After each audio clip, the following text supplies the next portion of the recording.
Hey everybody, welcome to Old Goat Hill. I just want to do a quick down and dirty video on how we make our Chèvre cheese. We've tried 3 different recipes and this is the one that kind of gives us the creamiest kind of cheese. This is also the one that we used for our goat cheese balls that I showed in a previous video. So I'm pasteurizing a bunch of milk tonight, freshly pasteurized when we get it from the goat. So I have about 3 gallons going right now, so I figured why not, I just started a batch of cheese and show you guys what we do. So I'm going to take 1 gallon of pasteurized milk. So I have them in mason jars, but I also like to put it in a gold measuring container because I know this is like exact.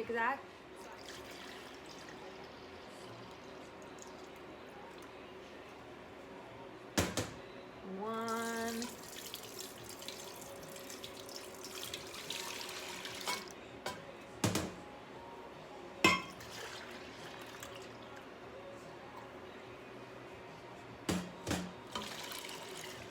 Two.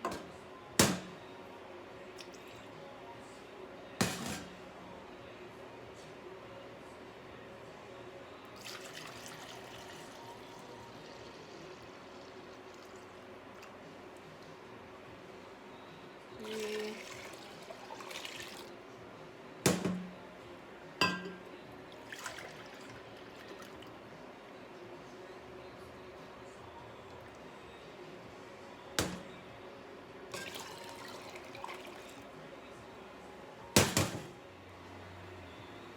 Okay, so now I have my 1 gallon of goat milk on the stove. I'm going to use my temperature gauge and I'm going to check it every so often. Okay. So I'm going to remove it from the heat. So now I'm going to add my culture. So it's a Mesophilic, I don't know how to pronounce it, direct set from New England Cheese Company. I have my mini measuring cups that I use. I'm gonna use 1/8 of a teaspoon to add to my culture. So this is about the 3rd time I've used this one bag. Let's see, I have enough. So you open the bag, put it in, make sure it's 1/8. I'm gonna sprinkle it all over. We're gonna nicely stir it to get the cultures kind of in there. And now we're gonna let it sit for 45 minutes to activate the culture. All right. So my timer just went off for 45 minutes. So now I'm gonna add my rennet to my cheese. So here's my 1/4 cup of water with my 2 drops of animal rennet. So I'm gonna pour it in. Okay. I'm gonna whisk back and forth. It's really important in this step to make sure you kind of get the whisk to go up and down so it's getting all parts of the cheese. Okay, so I've moved it up and down, mixed it all the way around. Boom. So now I'm gonna cover it. So now we're gonna let it sit to 12 to 18 hours. And once the 12 to 18 hours is up, then we should have our Chèvre cheese in the coagulated phase, which means that it'll be ready to transfer to the cheesecloth, okay? So tomorrow morning, we're hoping that with the temperatures, we'll be able to do it. So stand by for the next. Okay, so it's the next day, and I let the cheese sit a little bit over 12 hours. I had a lot going on, and then the rain basically stopped my plan for today. So I'm gonna show you what putting it into the cheesecloth is. So the cheese curds are right below the ring. We save our whey. Everyone should save their whey. It's actually really good for plants. We actually put it in dog treats. And I'll post some of our dog treats at a later time. So we're gonna put the cheese curd into the cheesecloth. So I have just to kind of show you my supplies. I have my cheesecloth, I have my colander, and I have my catch basin, okay? So you basically put it like this, and then you put it into it, and then we're gonna put our cheese into it. So I'm gonna take my colander, and I'm just gonna lightly bring it up. Oh yeah. cheese is. You can smell it. It smells almost like kind of sweet. You're gonna put it into your cheesecloth. The important thing with removing the curds from the whey is you want to be really, really gentle. Kind of let it drip a little bit and then bring it on over. And like I said, we use our whey, whether it's to give it to the dogs just straight, we put it in our garden, or we make our dog treats, so we try not to waste any of our whey. Kind of a fun fact is we're on a septic tank, so you want to make sure not to put the whey down the sink. We don't have any like proof that it'll, do anything, but being on a septic, it tends to be a little bit more sensitive. So we don't want to put our whey down the sink. So some people, when they're done moving their cheese out of their curds out of their whey, what they'll do is they'll squeeze the bag.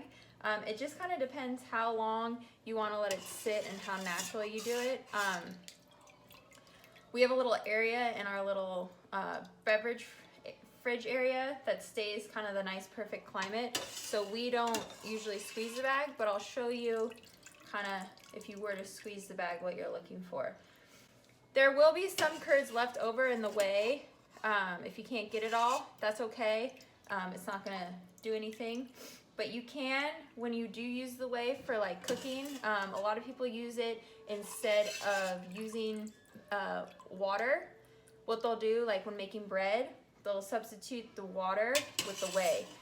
If you're gonna do that, what you can do is you can strain the extra curds out of the whey, and it's gonna give you a cleaner whey. We just see when you kind of get to the bottom, you're getting kind of the little stuff.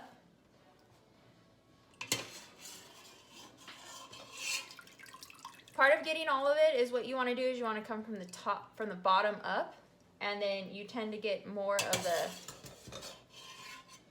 free hangers. So just to give you an idea, when the curds were in the bucket, this is a 1 gallon stainless steel pot.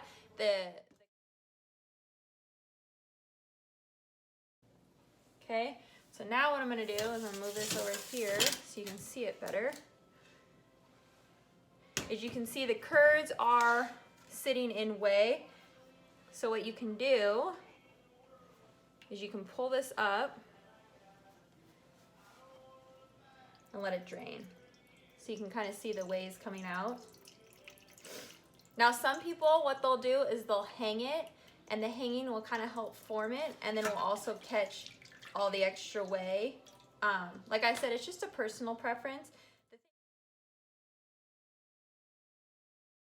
The thing is you just want to make sure your catch basin is tall enough so all the extra whey that comes out isn't going to get stuck. So you can see just by doing that is, I'm going to tie it at the top to kind of just give it a little circumference. And it's just a light tie, it's nothing serious. I'm gonna let that whey drop out, okay? So now what we're gonna do is we're gonna let it sit probably 4 to 6 hours, and then from there we're gonna basically turn it into our rolled chèvre, or we'll make more cheese balls or whatever we can make out of it. But right now, it's gotta sit to get that whey out, okay? Okay, so I let the cheese sit a little bit over 24 hours, and I'm gonna show you what it's like. So this is all my extra whey that still came out of the cheese. And then this was the cheese that we didn't put in a hanging, so it had a flat consistency. But as you can see, it has that creamy kind of feel to it. So I'm gonna put it in my mixer. Okay. I'm gonna add my salt just to taste, so it helps the bitterness. Okay. And then this one, I just did a chives red chili pepper. I'm gonna do something sweeter. Okay, I'm gonna use some jam. This is pineapple, guava, peach. Always do the smell check just to make sure. I'm gonna put a good 2 teaspoons in there, okay?